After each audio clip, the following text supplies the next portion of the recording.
बिस्मिल्लाहिर्रहमानिर्रहीम। अज़ीज़ तुलबा, अस्सलामुअलैकुम। आज हम डिस्कस करने जा रहे हैं एग्जाम्पल 13.3 एंड 13.4। इसके अलावा यूजेस ऑफ कैपेसिटर्स। तो इस टॉपिक में ये आज लास्ट ही लेक्चर है, यानी इस चैप्टर का लास्ट ही लेक्चर है। तो आइए देखते हैं example 13.3। 3 capacitors with capacitance 3 microfarad, यानी पहले की capacitance C1 3 microfarad.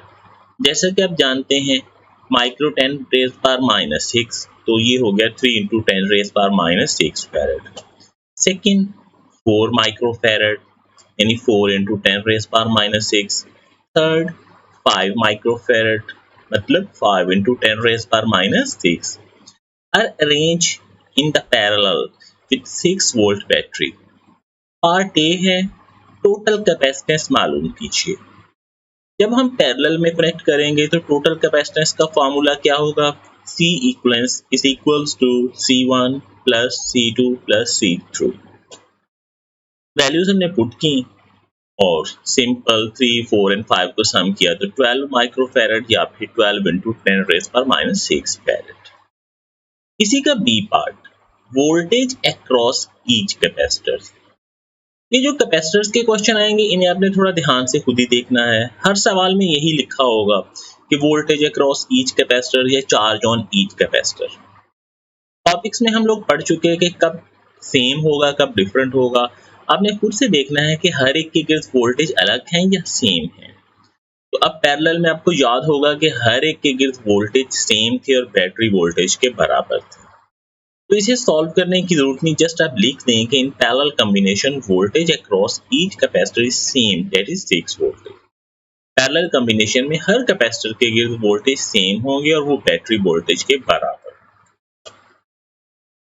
Next C part charge on each capacitor. तो हर एक पे चार्ज अलग अलग होता है। Q1 बराबर होगा C1V, C1 3 इंटू 10 रेज पर -6 एंड V6। अब यहाँ पे आप ये बात ज़हन में रखिएगा, पार्ट ए को सॉल्व करते हुए 10 रेज पर -6 साथ नहीं लिखा, जस्ट 3, 4, 5 सम कर दिया।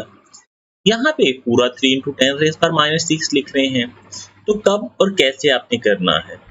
जहाँ पे तो तमाम की तमाम वैल्यूज सेम कैडर की हैं, तमाम की तमाम कैपेसिटेंस है, तमाम के तमाम चार्जेस हैं या तमाम वोल्टेज हैं, वहाँ आप किसी भी यूनिट में सॉल्व करें और आखिर में वही यूनिट लिखते हैं। हाँ, बस यूनिट हो सेम सब मिकदारों का। जैसे ए पार्ट में तमाम की तमाम कैपेसिटेंस हैं, C equivalent C1 C2 C3। जहाँ पे वैल्यूज डिफरेंट आती हैं, मसलन एक चार्ज है, एक कैपेसिटेंस है, एक वोल्टेज है, तो फिर आप हमेशा सिस्टम इंटरनेशनल के मुताबिक ही हल करें। जैसे मल्टीप्लाई करें 6 इंटू 3 18 इंटू 10 रेज पर -6 कॉलम माइक्रो 10 रेज पर -6 के बराबर होता है, तो हमने इसकी जगह माइक्रो लिख दी। C2 बराबर हो जाएगा ऐसे C2V 4 इंटू 10 रेज पर -6 इंटू 6 मल्टीप्लाई किया हमने तो 24 हो गया, ये हो जाएगा 24 microfarad. And same like C3 solve कर लेना है। तो जो जो चीज़ें हमें डिमांड की गई थी वो तीनों हमने मालूम कर ली। इनको ज़रा हम हाईलाइट कर देते हैं। एक कैपेसिटेंस थी, चार्ज था और वोल्टेज थी।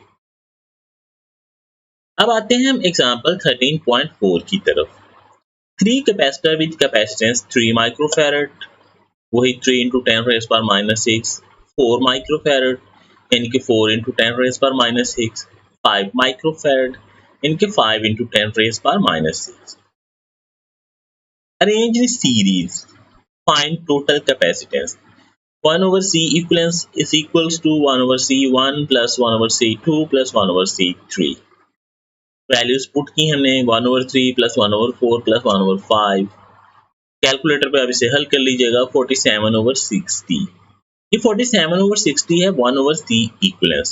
C equivalence क्या हो जाएगा 60 over 47 डिवाइड किया तो 1.276, राउंड ऑफ करें इसे 1.3 माइक्रोफैरड या फिर 1.3 इंटू 10 रेज पर -6 फैरड।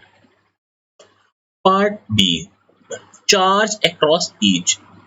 अब जरा खुद से ज़हन में दौड़ाएं कि सीरीज में सब पे चार्ज अलग अलग है या एक है। चूंकि सब पे सेम है तो हम लिखेंगे कि हर एक पे अलग अलग नहीं होगा, in series charge same on each capacitor, हर एक पे चार्ज सेम होगा। Q is equal to C V वाला फॉर्मूला, अगर सब पे चार्ज सेम है तो यहाँ पे हम C कौन सा इस्तेमाल करेंगे, 1 2 या 3? तो 1 2 3 में से कोई नहीं, बल्कि सेम चार्ज है तो सेम कैपेसिटेंस, इनकी इक्वल कैपेसिटेंस यानी C इक्वलेंस की वैल्यू यहाँ पे पुट करें और इसे हल कर दें। तो ये हो गया 7.8 इंटू 10⁻⁻6 कॉलम या फिर 7.8 माइक्रो कॉलम।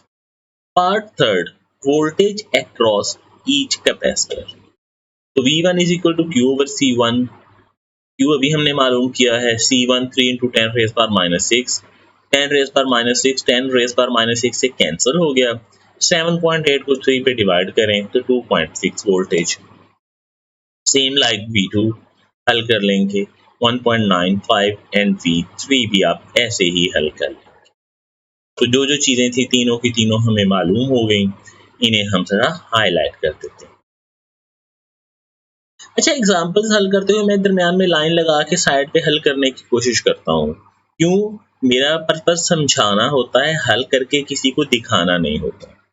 तो मेरी कोशिश ये होती है कि पूरा का पूरा क्वेश्चन भी सामने रहे, गिवन डाटा भी रहे और सारा कुछ आपके सामने रहे, सिंगल स्लाइड पे, सिंगल पेज पे, ताकि मुझे समझाना थोड़ा ईजी रहे।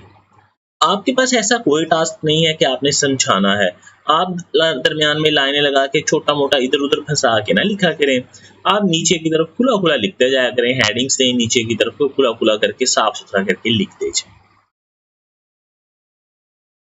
इसके बाद है different types of the capacitor. Capacitor के बारे में हमने पढ़ा, device used to store charge. इसकी बुनियादी तौर पे दो टाइप्स होती हैं, फिक्स कैपेसिटर और वेरिएबल कैपेसिटर। फिक्स कैपेसिटर वो जिनकी कैपेसिटेंस फिक्स रहती है, तब्दील नहीं होती। वेरिएबल कैपेसिटर जिनकी कैपेसिटेंस तब्दील की जा सकती है। फिक्स की फिर बेशुमार टाइप्स हैं, जिनमें से हमारी बुक में ये 3 दी हुई हैं, पेपर, माइका एंड इलेक्ट्रोलाइटिक।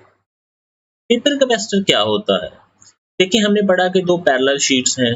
अगर एक सीधी सीधी शीट्स को रखें, वो तो जगह बहुत ले लेंगे। अगर फर्ज करें हमने 10 फुट की शीटें रखी, 10 फुट की शीट्स के ऊपर रख ली, तो पूरा कमरा तो आपका उसी से भर जाएगा। तो फिर कैपेसिटर को इस तरह से नहीं बनाते, बल्कि क्या करते हैं, थिन किस्म की दो मेटल प्लेट्स लेते हैं, जैसे आप ये देख रहे हैं। उनके दरमियान में डाइलेक्ट्रिक के तौर पे कुछ चीज रखते हैं। पेपर कैपेसिटर में क्या करते हैं, एक पेपर को ऑयल, तेल या ग्रीस लगाते हैं, दो शीटों के दरमियान में रखते हैं और जैसे ही आपके सामने फोल्ड किया दिख रहा है, इस तरह से इसे गोल गोल घुमा के फोल्ड कर लेते हैं। इससे होगा क्या, एक लंबी चौड़ी शीट जो 15-20 फुट लंबी थी, वो गोल गोल घूमने के बाद थोड़ी सी जगह पे एक सिलेंड्रिकल शेप में आ जाएगी, जैसे कि आप देख रहे हैं सामने पिक्चर। तो इसे हम कहेंगे पेपर कैपेसिटर, जिसके दरमियान में डाइलेक्ट्रिक के तौर पे पेपर यूज हो रहा है।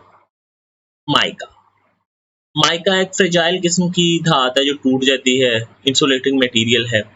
ये भी दरमियान में हम प्लेटों के रख लेते हैं। ये आमतौर पे हम तब इस्तेमाल करते हैं जब किसी ऐसी जगह इस्तेमाल करना हो कैपेसिटर जहाँ हीट बहुत ज़्यादा है, गर्मी बहुत ज़्यादा है, तो माइका जो है वो काफ़ी हद तक हीट को बर्दाश्त कर लेता है। स्ट्रक्चर इसका भी वही है कि मेटल प्लेट्स दरमियान में mica as a dielectric. Electrolytic capacitors में क्या करते हैं, दो प्लेटें लगाते हैं और दरमियान में इलेक्ट्रोलाइटिक सॉल्यूशंस डाल देते हैं, यानी एक ही प्लेट जो है वो चार्ज स्टोर करने के लिए इस्तेमाल हो जाती है, दो प्लेटें लगाना ही नहीं पड़ती। अब इसमें चार्ज कैसे होगा, ये मेटल प्लेट एक लगा दी, दरमियान में इलेक्ट्रोलाइटिक सॉल्यूशन, जो ही से कनेक्ट करेंगे पावर सप्लाई से, बैटरी से, तो जब चार्ज फ्लो करेगा तो इस मेटल के ऊपर एक हल्की सी मेटल ऑक्साइड की तह बन जाएगी। ये तह जो है वो इंसुलेटर के तौर पे काम करेगी, डाइलेक्ट्रिक के तौर पे काम करेगी और सामने इलेक्ट्रोलाइट पे आ जाएगा नेगेटिव। तो जहाँ पे हमने दो प्लेटें लगानी थी, वहां पे सिंगल एक प्लेट लगा ली और थोड़ी जगह पे ज्यादा प्लेटें लगने की वजह से चार्ज जो है वो ज्यादा स्टोर हो जाएगा। वेरिएबल कैपेसिटर, ये आप देख रहे हैं जैसे कि डायग्राम में, इनमें प्लेटें आपस में मूव होने की गुंजाइश होती है। अगर तो प्लेटें एक दूसरे के आमने सामने हैं तो चार्ज ज्यादा स्टोर हो जाएगा, साइड पे हो जाएंगी तो चार्ज कम हो जाएगा। तो प्लेटों की घूमने की कैपेसिटी की वजह से इनमें कैपेसिटेंस कम भी हो सकती है और ज्यादा भी हो सकती है। तो इनमें आमतौर पर डाइलेक्ट्रिक एयर ही रहेगा। कैपेसिटर की यूजेज, कैपेसिटर बहुत सारी जगहों पे यूज होते हैं। ये ट्यूनिंग, ट्रांसमीटर, रिसीवर्स और ट्रांजिस्टर, रेडियोस में इस्तेमाल होते हैं। यानी जितने भी ट्यूनिंग सर्किट्स हैं ना आपके टेलीविजन, रेडियो, ट्रांसमीटर, रिसीवर्स, इनमें। इसके अलावा फिक्स कैपेसिटर, जितनी मूविंग आपके पास मोटरें हैं, मूविंग डिवाइसेस कौन कौन सी हो सकती हैं आपके पास? फैंस हैं, सीलिंग फैन है, exhaust fan, motor, air conditioner, washing machine, room coolers. जहां जहां मोटर्स हैं, मूविंग मोटर्स, उन तमाम में जो है वो फिक्स कैपेसिटर्स लगे हुए होते हैं ताकि वो कांस्टेंट स्पीड से मोटरें मूव करती रहें। इसके अलावा जितने भी हमारे इलेक्ट्रॉनिक सर्किट्स हैं, जैसे कंप्यूटर्स हैं, टेलीविजन हैं, उनके अंदर भी इस तरह से कैपेसिटर्स लगे हुए होते हैं ताकि करंट जो है वो मुनासिब अंदाज में फ्लो करे। इनका काम यही होता है कि अगर जो करंट है वो थोड़ा ज़्यादा आ रहा है तो ये स्टोर कर लेते हैं, अगर कम हो रहा है तो उसे पूरा करके आगे दे देते हैं।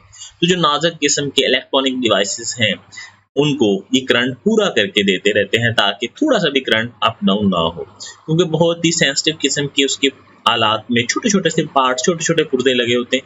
हल्का सा मामूली सा करंट फ्लक्चुएट करे वो जल जाते हैं। तो उनमें ये कैपेसिटर लगा के कांस्टेंट फ्लो देते हैं करंट का। इसके अलावा ये हाई और लो फ्रीक्वेंसीज में फ़र्क कर सकते हैं, इस वजह से ट्यूनिंग रेडियोस के लिए इस्तेमाल होते हैं। जैसे आपके पास घरों में केबल्स हैं, आपने देखा होगा कि घरों में जो केबल टीवी है, केबल में तो सारे चैनल आ रहे हैं, वो जितने भी हैं, जियो न्यूज़ भी है, ARY, जितने भी चैनल हैं सबके सब आ रहे हैं। लेकिन आपके टीवी पे एक वक़्त में एक चल रहा है। तो होता क्या है, उस टीवी के अंदर एक ट्यूनिंग सर्किट लगा हुआ होता है जो बाकी चैनल्स को रोक देता है और एक मखसूस फ्रीक्वेंसी जो कैपेसिटर्स के साथ मैच हो रही है उसे आगे देना है। तो इसमें आमतौर पे वेरिएबल कैपेसिटर्स लगे होते हैं। जिस जगह पे आप कैपेसिटर्स की वैल्यू को फीड कर दें, वेरिएबल करते करते, ट्यूनिंग करते करते, जहाँ पे उसकी कैपेसिटेंस को एडजस्ट कर दें, उस लिहाज से वो करंट को आगे आने देंगे और उसी चैनल को चलने देंगे। ये आपके मोबाइल्स हैं, इसमें भी हर किस्म के सिग्नल होते हैं, लेकिन आपके पास स्पेसिफिक सिग्नल ही आ रहे होते हैं। रेडियोज़ हैं, टीवीज़ हैं, इन्हीं में इस्तेमाल होते हैं। तो आज 2 हमने एग्ज़ाम्पल्स पढ़ी, फिर हमने पढ़े डिफरेंट टाइप्स ऑफ कैपेसिटर। ये स्मार्ट सिलेबस में शामिल नहीं है, सिर्फ आपको ओवरव्यू के तौर पे बता दिया। इस सबको आपने अच्छे से रीड कर लेना है। सिर्फ पढ़ लीजिएगा कि कैपेसिटर्स की कौन-कौन सी टाइप्स होती हैं। यूज़ ऑफ कैपेसिटर जो है, ये आपने सारे के सारे अच्छे से याद कर लेने हैं क्योंकि ये हमारे स्मार्ट सिलेबस का हिस्सा है। तो आज का लेसन आपके पास इतना ही है, एग्ज़ाम्पल्स हैं और उसके अलावा यूसेज ऑफ कैपेसिटर्स। अपना ख्याल रखिएगा। अल्लाह हाफ़िज़।